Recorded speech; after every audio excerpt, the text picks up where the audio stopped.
পরবর্তী আলোচনার বিষয় হলো একটি ডিপেন্ডেন্ট পোটেনশিয়াল এনার্জি, যার সাথে আপনারা সকলেই পরিচিত। এটি কোনো নতুন বিষয় নয়, এটি হলো একটি হাইড্রোজেন অ্যাটম।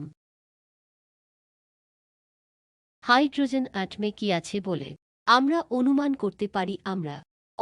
করতে পারি প্রোটন আছে, যার ভর বেশি। যদি এটা ভারী নাও হতো, আপনি ভর কমানোর জন্য কি করতেন, কিভাবে ভর হ্রাসের পরিচয় দিতেন? তবে ইলেকট্রনের তুলনায় এটিকে ভারী ধরতে হবে এবং রসায়নের বিষয়বস্তু অনুসারে আপনি এটিকে ধরতে পারেন 1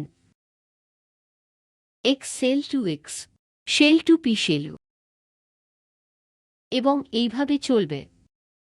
এবং আপনারা এইভাবে লিখতে পারেন, এইখানে এই লাইনগুলি বসাতে পারেন নির্দিষ্ট কমার হার অনুসারে 1 এক্স শেলকে মূল কোয়ান্টাম নাম্বার হিসাবে n equal to 1, l equal to 0। কিন্তু এই লাল লাইনটি থাকবে এবং এটিও স্পিন স্টেটে থাকবে, অর্থাৎ এটি হল টুফোল্ড ডিজেনারেট এবং এই ধরনের 2x শেল পুনরায় n equal to 1, l equal to 0 উভয়ই। কিন্তু কেন আমি 4টি লাইনই লিখলাম?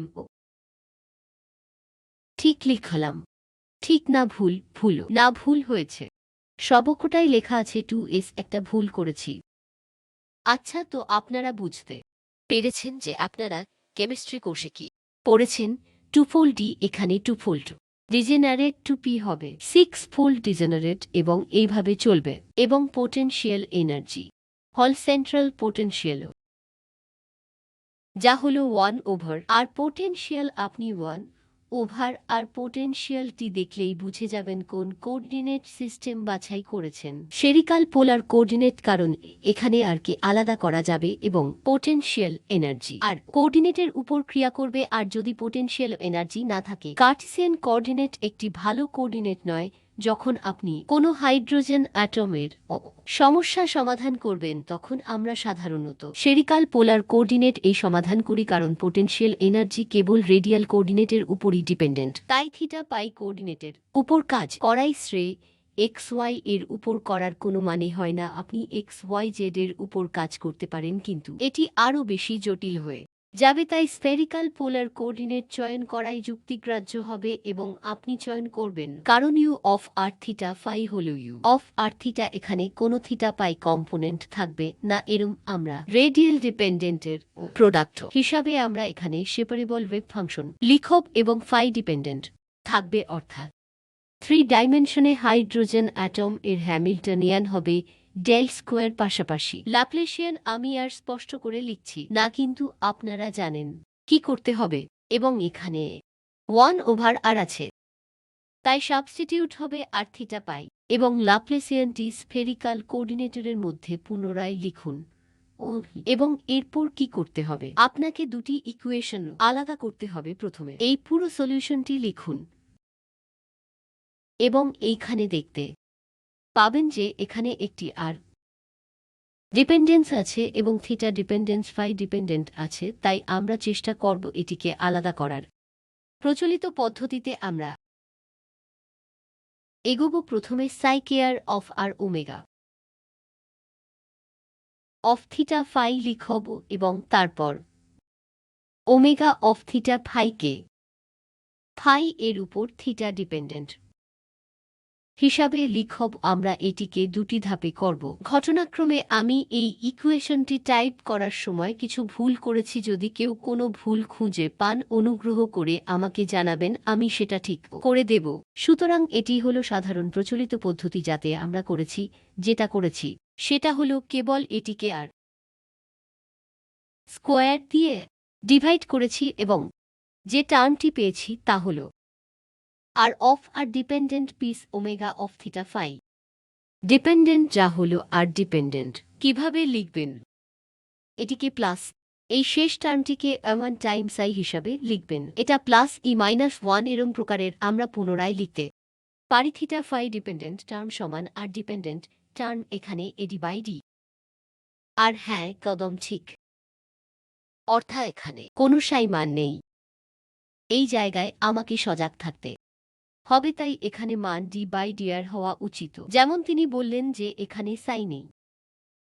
অর্থাৎ এটি কনস্ট্যান্ট এবং নির্দিষ্টভাবে থিটা ও ফাই রো ডেল্টার উপর ডিপেন্ডেন্ট। এখানে আরেকটি ইকুয়েশন আছে, এটিকে দুটি ভাবে বিভক্ত করে নিন। একটি থিটা ফাই এর উপর ডিপেন্ডেন্ট হবে এবং অন্যটি সল আর এর উপর। অর্থাৎ পরবর্তী প্রশ্নটি হল, প্রথমের উপরের ইকুয়েশনটি পুনরায় করলে এটিকে আবার থিটা ও ফাই এর দুটি প্রোডাক্ট হিসাবে বিভক্ত হবে এবং ডিভাইডেড বাই এটা এর থেকে আপনি একটি ইকুয়েশন পাবেন যেটি আপনার কাছে পরিচিত। অতএব এখানে সলিউশন কি হবে? এই সলিউশনটিও সেই একই, যেটি আপনি এক্সপোনেনশিয়াল ভাবে করবেন এবং এটি একটি নন ট্রিভিয়াল সলিউশন হবে। অর্থাৎ আপনি এই ইকুয়েশনটি পেয়ে গেলে আপনি আগে ফিরে গিয়ে বিশেষ ফাংশনগুলি দেখতে পারেন এবং দেখা যাক সলিউশন কি হবে। প্রকৃত ফিজিক্সের সাথে যোগসূত্র স্থাপন করতে যার ম্যাগনেটিক কোয়ান্টাম নাম্বার আছে তার আলফা নেব এম এর মো স্কোয়ার এবং তারপর আমরা এই সলিউশনটির সমাধান করতে পারব, যা হবে এই পার আই এম ফাই। একইভাবে আপনারা জানেন সাই হলো angular coordinate, phi goes from 0 to phi. ধরুন যদি আমি পাইকে 4 ফাই ধরি, এটি 0 কোঅর্ডিনেট বা 2 পাই কোঅর্ডিনেট এর সাথে সমান হবে। এটিকে নির্দিষ্টই ধরা যেতে পারে, এম এর ভগ্নাংশ করা যাবে না। এম হল একটি ইন্টিজার যার ওয়েভ ফাংশনের একটি মান আছে অ্যাঙ্গেল ও কোঅর্ডিনেটে। ফ্রি লাইনে রিয়াল পার্টিকেল নয়, তবে যা হলো এ টু আই কে এক্স। এখানে কে এর মান যে কোনো হতে পারে। এখন যদি এটিকে একটি সার্কেলে বা আঙ্গুলার কোঅর্ডিনেট এ পুট করা হয় 0 আইডেন্টিফিকেশনে সাথে 2 এম টাইমস ফাই, আপনাকে এমনিতেই হবে ইন্টিজার হিসাবে। সেই কারণেই ম্যাগনেটিক কোয়ান্টাম নাম্বারও ইন্টিজার, যা হলো সঙ্গতিপূর্ণ। সেই জন্যেই আমি বলতে চাইছি একক মানের ওয়েভ ফাংশন হল ফাই ডিপেন্ডেন্ট অংশটি, যাকে এম ইন্টিজারের মানকে সন্তুষ্ট করতে হবে। তবেই আমরা থিটা ডিপেন্ডেন্ট ইকুয়েশন পাব, যাকে কনস্ট্যান্ট আলফা দ্বারা প্রতিস্থাপিত করতে হবে, যেটা এখানে বসবে এবং এইভাবেই ইকুয়েশনটি সমাধান করতে হবে। সুতরাং আপনি দেখতেই পাচ্ছেন যে থিটা, ক্যাপিটাল থিটা এবং এই ওয়েভ ফাংশনটি এম এর ভ্যালুয়ের উপর ডিপেন্ডেন্ট। এই ইকুয়েশনটিতে এই এমটি ছিল সুবিধার জন্য ভ্যারিয়েবলটি পাল্টানো হয়েছে এবং তারপরের অরের ইকুয়েশনটি আমাদের পরিচিত বিখ্যাত অ্যাসোসিয়েট লেজেন্ড্রি। এটি হল অ্যাসোসিয়েটেড লেজেন্ড্রি পলিনোমিয়াল এর ডিফারেনশিয়াল ইকুয়েশন। সুতরাং সলিউশনটি কি? আপনারা সঠিকভাবে সলিউশনটি লিখুন সেইভাবে যেভাবে আমরা হারমাইট পলিনোমিয়ালকে সঠিক রড্রিক্স ফর্মুলা হিসেবে লিখেছিলাম। আপনারা এটি নির্দিষ্ট একটি এলও এর জন্যে লিখে দেখতে পারেন। এল হল অ্যাজিমিউথাল কোয়ান্টাম নাম্বার, এম হল ম্যাগনেটিক কোয়ান্টাম নাম্বার, যা আপনারা কেমিস্ট্রিতে জেনেছেন। আপনি আর অর্থটিও একইভাবে বোঝাতে পারেন। আমরা এটিকে মাথায় রাখব এবং দরকারি কাজে লাগিয়ে l equal to 1, l equal to 2 দিয়ে মান বের করব এবং বুঝব যে অ্যাসোসিয়েটেড লেজেন্ড্রি পলিনোমিয়ালস নাম্বারগুলি কি কি। তবে আমি এটা বলছি না যে এই সিটি এই সলিউশনের জন্য এই মাইনাস সিটি হবে এল ইন্টু এল প্লাস 1 এবং এগুলি নন নেগেটিভ ইন্টিজার হবে, যাকে বিশেষ ফাংশনে ডিফারেন্সিয়াল ইকুয়েশনের জন্য ইন্টিজারের সাথে যুক্ত থাকতে হবে। আপনারা এই সিটিকে এই প্যারালিয়ালিজম নন নেগেটিভ ইন্টিজারের সাথে তুলনা করে দেখতে পারেন এবং অ্যাসোসিয়েটেড লেজেন্ড্রি এ ম্যাগনেটিক কোয়ান্টাম নাম্বার আছে। ফাংশন লেজেন্ড্রি পলিনোমিয়ালসকে রেস্ট্রিক্টিভ হতে হবে, এটি আরবিটারি হতে পারবে না, যেটি -n2+1 ফর্মে যাবে। এই সবগুলিকে ইম্পলাই বাই ডিফারেন্সিয়াল ইকুয়েশন। এটিকে গণিতে বিশেষ ফাংশনের জন্য ডিফারেন্সিয়াল ইকুয়েশন এর মেলাতে হবে। এখানে আর কোনো মেথড প্রয়োগ করা যাবে না, কিন্তু এখানে আমরা অন্য উপায়ে যোগ করব এটিকে আমরা সরাসরি উপায়ে যোগ করব। আচ্ছা, এবার দেখব ওয়েভ ফাংশনের ফাইনাল থিটা ফাই ডিপেন্ডেন্ট অংশটি কি। এটিকে ফাই ডিপেন্ডেন্ট পিসে আগে ইটু ইনফাই হিসাবে পেয়েছি। এখানে আরও একটি যুক্তি আমরা দিতে পারি, তা হল থিটা পাই ডিপেন্ডেন্ট পিস যার থিটা কস থিটাকে আপনারা এক্স হিসাবে এ অ্যাসোসিয়েট লিজেন্ড্রি পলিনোমিয়ান্স লিখতে পারেন। এটি হল P L M A two ইম ফাই এর প্রোডাক্ট, যাদের স্ফেরিক্যাল হারমোনিয়াস বলা হয় যেহেতু এটিকে এ ক্যাপিটাল ওয়াই এল এম হিসাবে বোঝানো হয়, যেমন থিটা ফাই। সুতরাং এই বিষয়ে আসব যে স্ফেরিক্যাল হারমোনিয়াস এর কাজ কি হবে, কিন্তু associate Legendre polynomial multiple by e to i m phi কে একসাথে স্ফেরিক্যাল হারমোনিয়াস বলে। নর্মালাইজেশন হল এমন একটি বিষয় যা নির্দিষ্ট এল এবং নির্দিষ্ট এম এর জন্য কার্যকরী হয়ে উঠতে পারে, কিন্তু এটিকে একটি সাধারণ এল ও এম এর জন্য নির্ধারণ করা যেতে পারে। কিন্তু আপনি এখানে নর্মালাইজেশন কিভাবে করবেন? শুধু থিটার ইন্টিগ্রাল বা আপনি ডি কস থিটা ও ডি ফাই পুট করতে পারেন। আপনাকে কস থিটাকে ইন্টিগ্রেট করতে হবে। Theta goes from 0 to pi ও phi goes from 0 to 2 pi, এবং তারপর আপনাকে নর্মালাইজেশনটি সমাধান করতে হবে। বাকি রইল অ্যাঙ্গুলার পার্টের রেডিয়াল পার্ট। আমাদের কেবল রেডিয়াল পার্টটি করতে হবে। ক্যাপিটাল সি এর সাবস্টিটিউট ওমেগা থিটা পাই এর সাথে সম্পর্কিত। এটিকে এখানে বসিয়ে দেখুন আপনারা কি পাচ্ছেন। ইকুয়েশনের রেডিয়াল পার্টের জন্য আমি অনুমান করে একটি এন বসিয়েছি। অনুমানটি হল এই এইচটি এখানে ডিপেন্ডেন্ট। এই ডিফারেন্সিয়াল ইকুয়েশনটি স্পেশাল ফাংশন অ্যাসোসিয়েট লিজেন্ড্রি এর সাথে এক। আপনি যদি অ্যাসোসিয়েট লিজেন্ড্রি এর জন্য স্পেশাল ফাংশন পলিনোমিয়াল যাচাই করে দেখেন, সুতরাং এটি হল ডিফারেন্সিয়াল ইকুয়েশন যা অ্যাসোসিয়েট লিজেন্ড্রি পলিনোমিয়াল এ যাচাইকৃত। আমরা কিছু যোগ করিনি, কেবল ডিফারেন্সিয়াল ইকুয়েশন এ যা করা হয় তার সাথে মিলিয়েছি। সুতরাং এখন সলিউশনটি কি? সলিউশন লিটারেচারে দেওয়া আছে। আপনারা মনে করে দেখুন ফাংশনের স্পেসে গ্রাহাম স্মিথ বা অর্থোনোগোনালাইজেশন এর বিষয়টি, এবং আমি বলতে চাইছিলাম যে আপনাকে একটি ওয়াটেজ ফ্যাক্টর পুট করতে হবে, যেমন এটা এবং এই হাইড্রোজেন অ্যাটমের এই রেডিয়াল কোঅর্ডিনেটটি goes from 0 to infinity square integrable function, যেখান থেকে আপনি পাবেন e to the power of minus half r বা এ ফাংশন ওফ আর যাকে ও আর ও বলা যাবে, এবং অ্যাসোসিয়েট লিজেন্ড্রি পলিনোমিয়াল। এবং এখানে একটি কন্ডিশন হল যে এন ও ডেল আরবিটারি নেই। এল এন এর থেকে ছোট বা সমান হবে এবং এন এর থেকে ছোট এল এর থেকে বড় হবে। অর্থাৎ এটি হল আরএইচও আর, যেটি একটি ফাংশন আকারে লেখা যাকে আর এর আনুপাতিক হারে গুণ করা হয়েছে। তবে এখানে এ হল বোর রেডিয়াস এ নট যুক্ত, সুতরাং এখানে যা আছে তার সাথে এটি মিলে যাচ্ছে।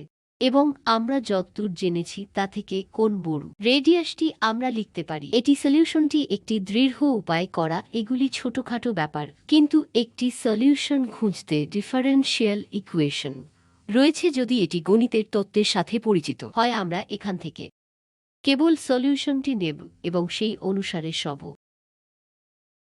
ভ্যারিয়েবলগুলিকে লিখব। এখানে ই এনার্জি নয়, হয়তো একটি কনস্ট্যান্ট, কিন্তু এখান ইএন টার্মস হিসাবে আমরা এনার্জিটি লিখতে পারি, যা হল 1/√m ও এন স্কোয়ার এর সাথে সমানুপাতিক, তবে নেগেটিভ। চিহ্নযোগে ক্যানেকটিভ, নেগেটিভ চিহ্ন একটি পজিটিভ ও সলিউশন এ বাউন্স স্টেটে আছে বা বাউন্স ছাড়া পজিটিভ এনার্জি থাকছে, কিন্তু আপনি কেবল স্টেট পাবেন। আপনি কেবল একটি নির্দিষ্ট এন এবং একটি নির্দিষ্ট এলো এর সঙ্গেই কার্য করতে পারবেন এবং নরমালাইজেশন করতে পারলেন কি দেখুন, এখানে নরমালাইজেশনটি হবে integral over d r r square ও 3 ডাইমেনশনে নরমালাইজেশন হল এই 3টি ডাইমেনশনে integral dV psi star x ও y z psi x y z যা হবে 1 ডিভি কার্টেসিয়ানে যা হল ডিএক্স ও ডিওয়াই ডিজেড কার্টেসিয়ান স্ফেরিকাল পোলারে যা হবে d r r square theta d theta phi. সুতরাং এটাই বলতে চাইছি যে যদি আপনি সাইকে একটি লেখেন ফাংশন অফ থিটা সাই যা হল omega theta phi times r of r, তাহলে integral sin theta d phi omega of theta phi mod square হবে 1, তবে r square mod r square multiply by এই অংশটি কি হবে? সুতরাং আপনার কাছে আছে mod r of r whole square ও ডি এর স্কোয়ার যা জ্যাকবিয়ান থেকে আসছে। যখন আপনি নিচ্ছেন তখন x y j 2 r theta phi এই মানটি আমার গত বছরগুলিতে বহু শিক্ষার্থীর এসেছে, কারণ তারা এই আর স্কোয়ারটির কথা ভুলে গিয়েছিলেন নর্মালাইজেশন করার সময়। কিন্তু যখন আপনারা স্ফেরিকাল কোঅর্ডিনেটে করবেন সেখানে একটি নন ট্রিভিয়াল জ্যাকোবিয়ান পাবেন। আপনাদের মনে রাখতে হবে যে হবে r square d r sin theta d phi mod omega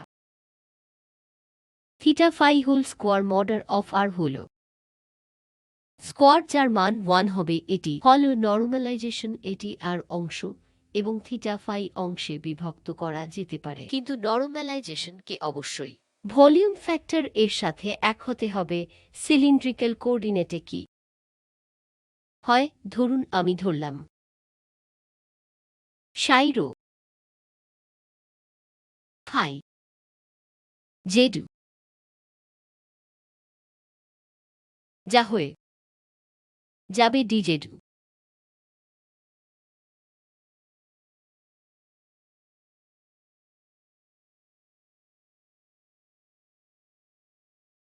rho বুঝেছেন? অনেকেই ভুলে যান, এগুলি আপনাদের মাথায় রাখতে হবে, না হলে এটি আপনাদের ভুল ফিজিক্সের দিকে পরিচালিত করবে। আচ্ছা, এবার এখানেই শেষ করা যাক। এটি হলো একটি অ্যাসিয়েট লেজেন্ডারি ফাংশন এবং আমি এটা আপনাদের দেখাতে এখানে বসাবো এবং আপনারা কয়েকটি জিনিস যাচাই করবেন। পরবর্তী লেকচারে আমি স্টার্ন গার্ল্যাক এক্সপেরিমেন্টে নিয়ে কিছুটা আলোচনা কন্টিনিউ করব এবং তারপর আমরা ঠিক করব যে শুক্রবারে কি নিয়ে আলোচনা করা হবে।